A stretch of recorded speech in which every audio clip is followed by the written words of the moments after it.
O que acontece nos últimos 7 minutos da vida humana? Enquanto o coração para e o corpo silencia, o cérebro parece despertar para uma realidade que a ciência ainda luta para mapear. E você, já sentiu que há algo a mais, mas a sua mente lógica pede por evidências?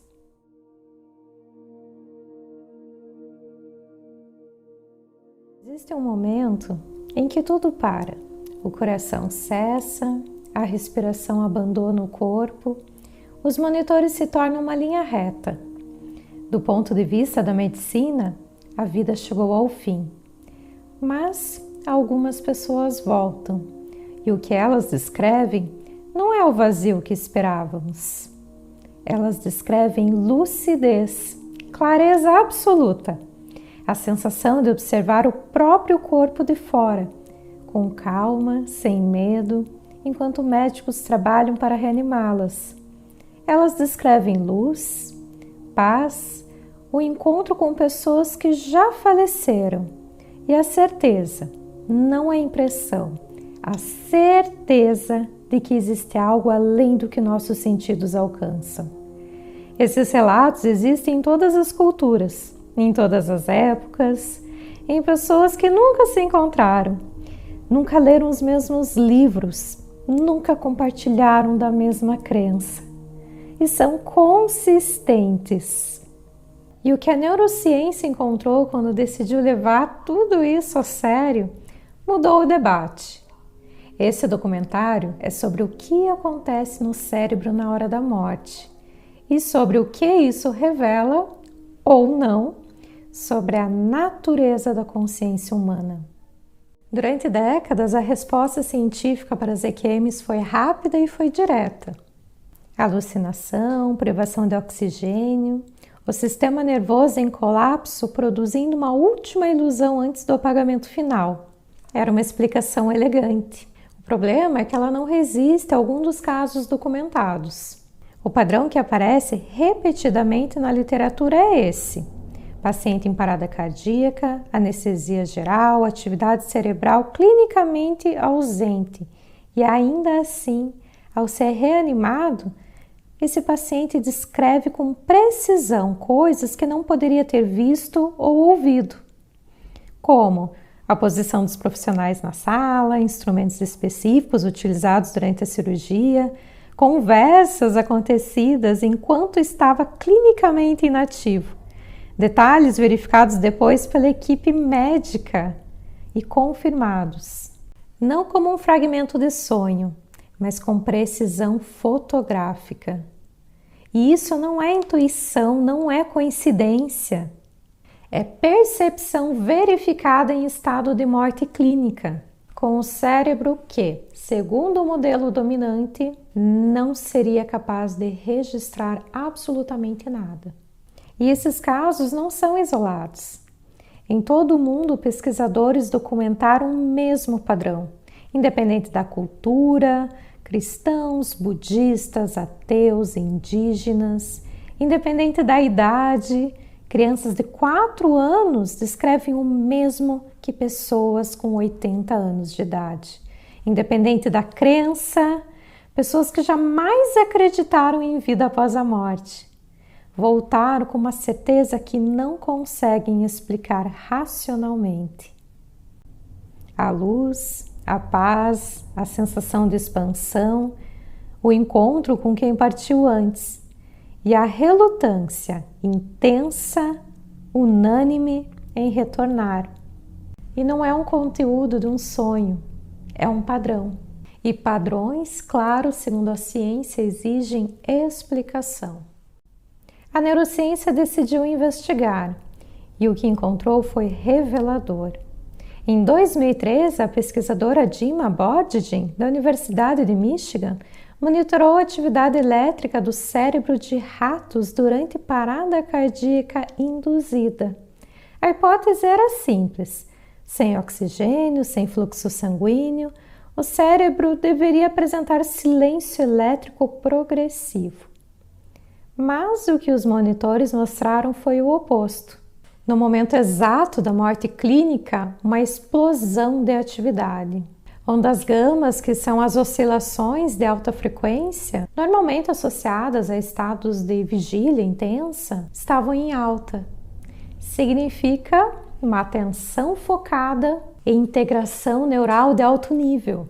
O cérebro ele não estava apagando, ele estava acendendo. Em 2022, pesquisadores da mesma universidade publicaram na Academia Nacional de Ciências o monitoramento de 4 pacientes em parada cardíaca irreversível. Em 2 deles, o padrão se repetiu. Aumento significativo de atividades nas frequências mais altas, incluindo ondas gama, exatamente nas regiões associadas à memória visual, integração sensorial e processamento interno consciente. Em 2 deles, o padrão se repetiu. Aumento significativo de atividade nas ondas mais altas, nas ondas gama. O cérebro humano, nos instantes finais, estava mais ativo do que deveria estar. Mas a atividade elétrica é apenas uma parte desse quadro. Existe também a neuroquímica, o DMT, dimetiltriptamina, uma molécula produzida pelo próprio organismo, o nosso cérebro, encontrada em vários órgãos já do nosso corpo, que nós chamamos de uma molécula endógena. Ela atua nos receptores que alteram a percepção, geram experiências visuais intensas e criam estados de consciência que normalmente não acessamos. Pesquisas recentes indicam que a concentração de DMT endógeno aumenta significativamente no momento da morte. O mesmo composto presente em práticas ancestrais milenares, produzido pelo próprio corpo de forma endógena nos instantes finais. Não por ingestão, não por conta de uma estimulação externa, mas por síntese interna. E há o glutamato, principal neurotransmissor excitatório do sistema nervoso. Em altas concentrações, durante uma crise fisiológica severa, o glutamato produz dissociação entre o observador e o ambiente, como a sensação de sair do corpo ou se distanciar do corpo, de observar a cena de fora, de estar presente no ambiente sem estar dentro do corpo. O cérebro produz involuntariamente as condições neuroquímicas que vai muito além do que muitos conhecem como uma experiência normal. Em 2001, o cardiologista holandês Van Lommel publicou na revista The Lancet uma das publicações científicas mais respeitadas do mundo, um estudo com 344 pacientes reanimados após uma parada cardíaca. O design, a organização era rigorosa. Todos os pacientes eles foram entrevistados pouco depois da reanimação, antes de entrar em contato com qualquer pessoa e sofrer qualquer influência externa que pudesse contaminar os relatos. E a todo tempo, todos estiveram hipóxicos, significa sem oxigenação nos tecidos. Todos passaram pela mesma tempestade neuroquímica, um turbilhão de química no cérebro. Todos tiveram o mesmo colapso fisiológico, por conta, claro, da parada cardíaca. Mas apenas 18% tiveram experiência de quase morte. 18%. Se a EQM fosse um produto direto da hipóxia, da falta de oxigênio no cérebro, o número deveria se aproximar de 100%. Se fosse a tempestade de glutamato, como muitos dizem, 100%.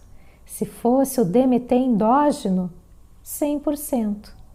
A biologia atingiu a todos igualmente, a experiência não. E essa assimetria é o ponto onde a explicação materialista começa a falhar. E por que será que tudo isso acontece? Porque nem todos que passaram pela mesma biologia se lembravam de uma experiência. E aqui algo começa a se questionar. Porque o fundamento, a explicação científica restrita a questões totalmente biológicas, já não se sustenta mais. E é exatamente aqui que a pergunta muda de nível. A neurociência ela é precisa no que registra. DMT existe, glutamato existe, ondas gama existem. São dados reais, mensuráveis e replicáveis. Mas existe uma diferença real, notória, de descrever o como de um processo e explicar o que está sendo processado. O estudo conduzido pelo Dr. Sam Parnell, da Universidade de Southampton, foi desenhado especificamente para testar isso. Pesquisadores, eles posicionaram câmeras em locais estratégicos dentro das salas de cirurgia ou das salas de emergência, visíveis apenas a um ponto acima da cabeça. Qual que era a ideia desse estudo? Se os pacientes realmente saíam do corpo, eles poderiam descrever no momento após exatamente o que aconteceu, no mesmo ângulo registrado pelas câmeras.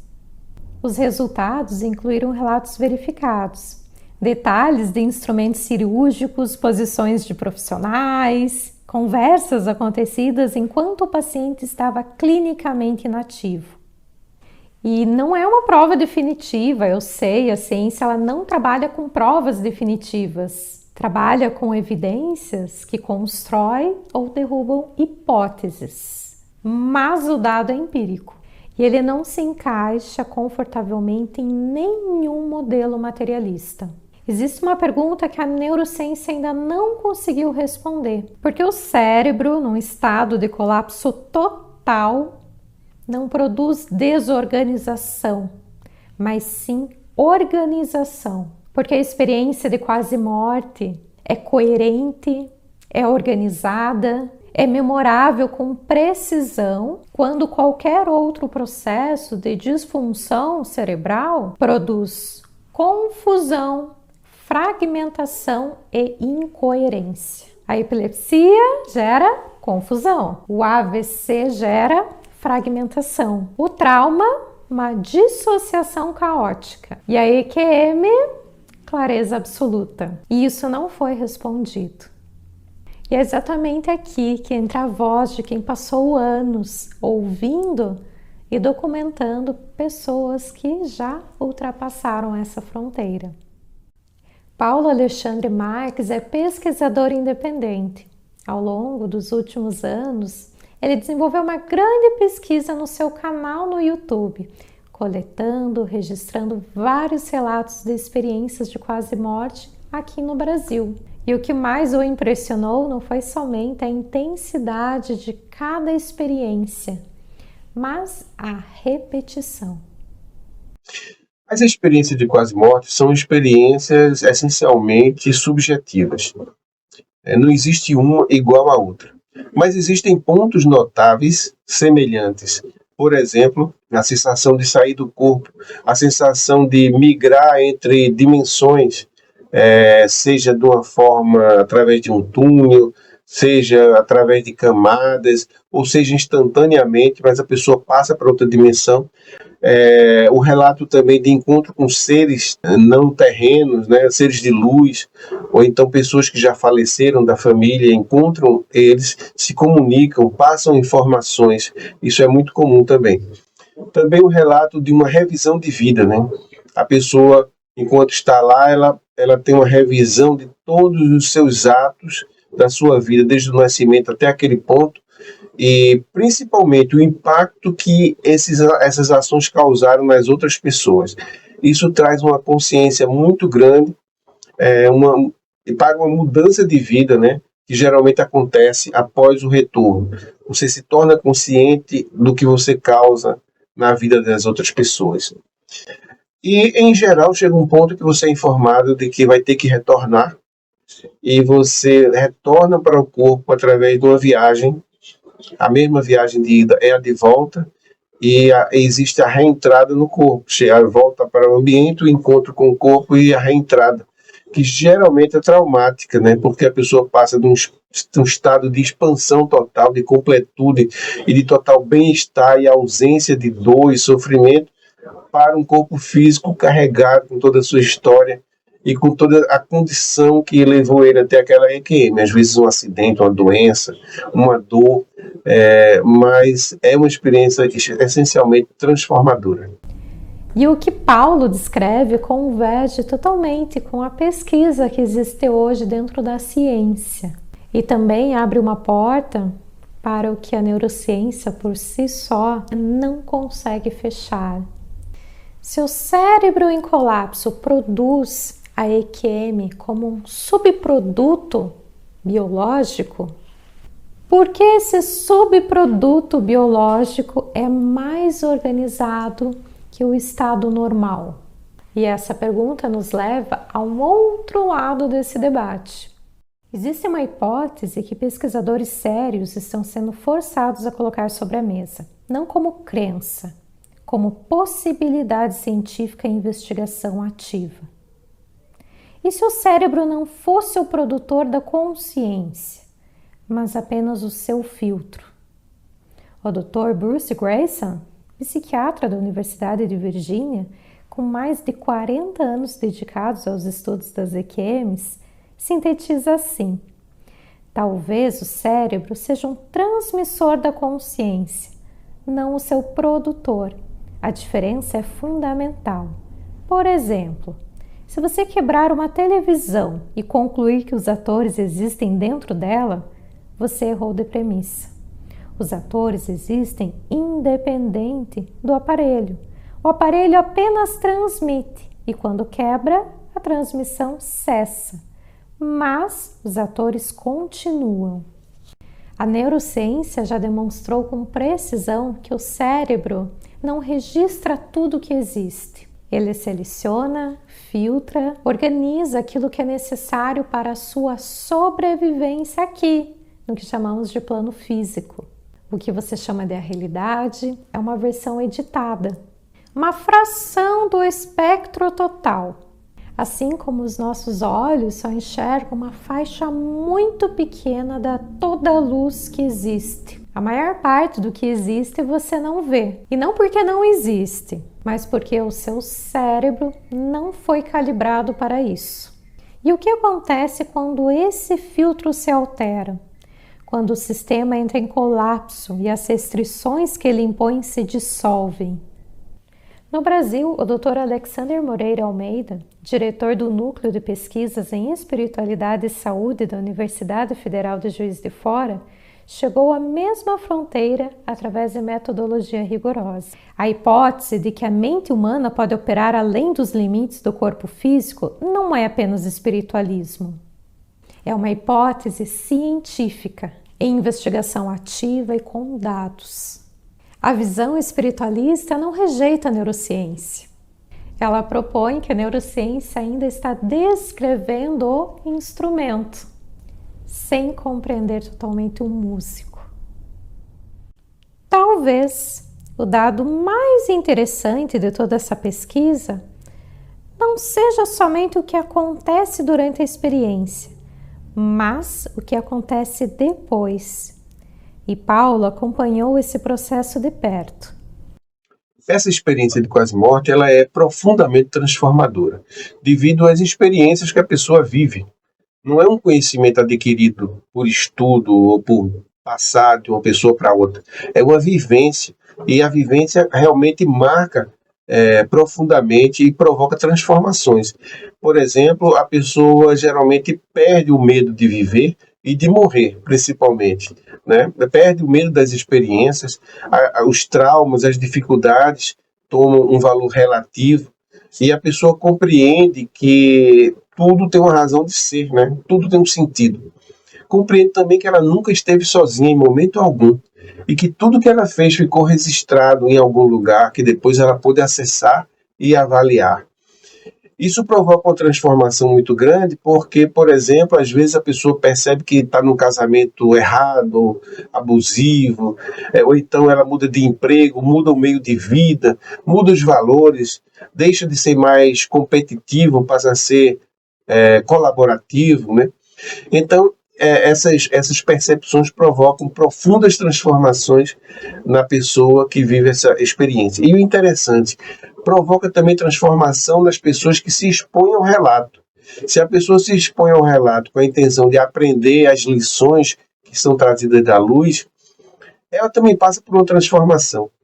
E é por isso que muitas vezes a pessoa que retorna tem a vontade ou o impulso de compartilhar aquela experiência com outras pessoas.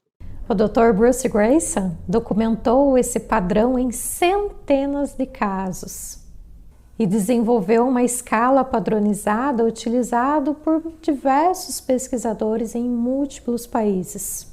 Os dados são consistentes: redução significativa do medo da morte, aumento de comportamentos altruístas, de ajuda ao próximo, revisão radical de prioridades na vida e o desenvolvimento de uma sensação permanente de propósito que não existia antes. E tudo isso foi replicado, foi registrado em estudos independentes, em culturas diferentes, em décadas diferentes. Uma experiência de minutos capaz de reorganizar anos de vida. No trabalho que eu desenvolvo no Instituto Caluê, através de medicinas ancestrais, uma delas a ayahuasca, que traz o estímulo do DMT, eu observo exatamente esse mesmo padrão, tanto no durante, tanto no depois, e também o padrão biológico. Nós temos da mesma forma a ativação do DMT.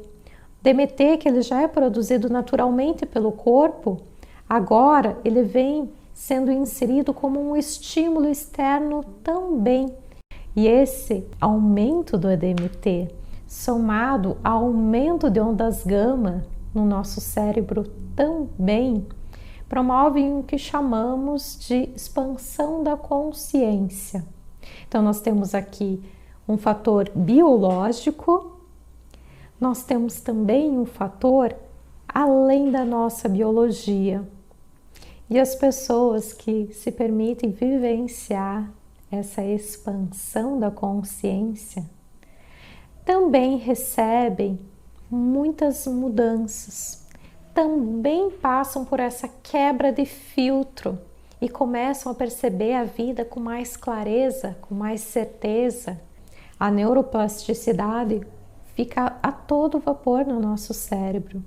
Existe uma ativação neuroquímica que auxilia também no bem-estar. E tudo isso é observado também no depois.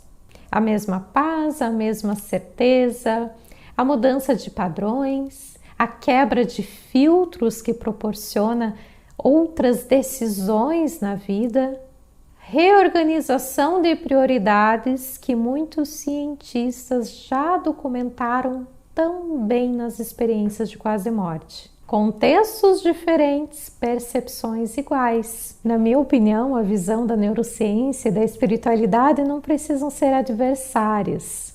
Elas podem se encaminhar juntas, porque nós precisamos sim ter esse olhar biológico, entender que o nosso corpo libera químicas que também produzem estados alterados de consciência, naturalmente. Faz parte do nosso ser. Há percepções que ultrapassam a nossa esfera física e biológica também, que eu chamo de consciência. Um olhar através da nossa consciência, que na minha opinião vai além do cérebro físico. A biologia, através da neurociência, que explica o funcionamento do nosso corpo físico, descreve o instrumento, os neurotransmissores, os mecanismos, a química envolvida, todo o procedimento biológico. E as experiências, as percepções que vão muito além, que eu chamo de consciência, descrevem o músico, analogicamente falando. Talvez a tarefa da ciência nesse momento não seja escolher um lado, mas ter a honestidade intelectual de reconhecer até onde os estudos podem ir e aonde começa algo que a ciência ainda não tem ferramenta suficiente para descrever, para dar nomes. Então, o que acontece no cérebro na hora da morte? A atividade não cessa, ela se reorganiza. Ondas gama surgem onde esperávamos silêncio. A neuroquímica produz estados de consciência que normalmente não acessamos. E uma porcentagem de pessoas que a ciência ainda não consegue prever atravessa algo que muda fundamentalmente a sua relação com a existência. Estamos diante de um campo onde as explicações biológicas são reais, mas insuficientes, onde pesquisadores sérios estão sendo forçados a considerar uma hipótese que há 30 anos atrás seria descartada. A hipótese que a consciência pode ser maior do que o cérebro que a processa. E se a consciência não se limita apenas à atividade cerebral, então a forma como você entende a realidade precisa ser revista. A neurociência já demonstra que o cérebro não registra tudo que existe. Ele seleciona, organiza e filtra aquilo que é necessário para a sobrevivência. Isso significa que a sua experiência de mundo não é a realidade completa, mas uma versão funcional dela. Isso reforça uma perspectiva importante. O cérebro não cria consciência. Ele modula a forma como você acessa e percebe a consciência. E, se essa modulação muda, a forma como você percebe a vida também muda. Quando a percepção muda, decisões mudam, prioridades mudam, comportamentos mudam. Talvez o ponto mais relevante não seja apenas entender o que acontece no limite da vida, mas reconhecer que a forma como você vive hoje está diretamente ligada aos limites daquilo que você percebe. Por isso, compreender a morte não é apenas uma questão sobre o fim, é uma forma de compreender com profundidade a própria vida.